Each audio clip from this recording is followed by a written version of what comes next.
So what next?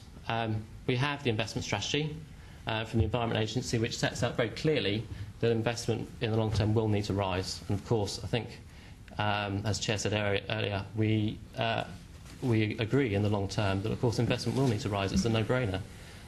Even with this increased investment, we expect the benefits to substantially outweigh the costs, and each pound invested would deliver £7 or more in terms of benefit.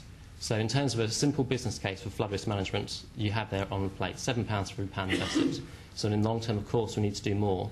From a government's perspective, we need to make sure that is funded from whatever source. And Sir Michael Pitt very clearly saw the private benefits as well as the public benefits from flood risk management. This is about protecting the public good, community benefit, community good. But also, when you protect houses, you do increase its value. You do mean that those individual people are far less likely to suffer flooding. The insurance premiums may well come down if you put in a defence. If you protect your home with property measures, you should also see your insurance premiums coming down. So there is public good, but there is private good too, and the investment strategy, as well as setting out the costs, very clearly sets out where the benefits are. And so what we need to do is make sure there's sufficient national taxation going into the system from taxpayers across the country, but also we generate additional sources of income to top up what that does and make sure the whole system as a whole gets funded. Anne touched on this about local discretion.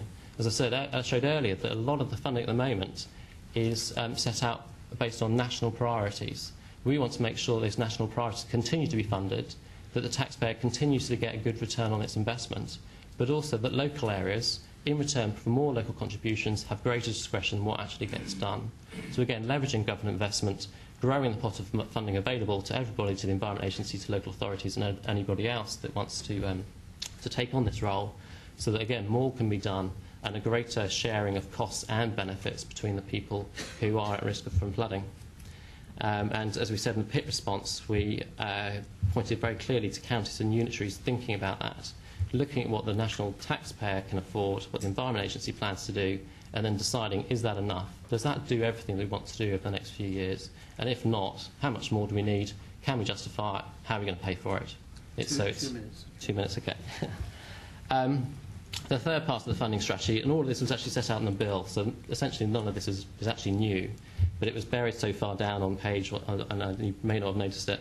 The third part of this, about development, we need to make sure that new development does pay its own way. It's not right for the public purse to pick up the costs of new people, more property being placed on the floodplain. We've got existing measures. The Environment Agency have now published their external contributions policy, again last Friday, which seeks to make sure developers pay full costs of their development. We have the community infrastructure coming along. Again, local planning authorities can use that to capture the costs. And Section 106 is still there as well. So between them, we hope that those will be enough to make sure that developers, where it does happen, doesn't put future pressure on the public purse.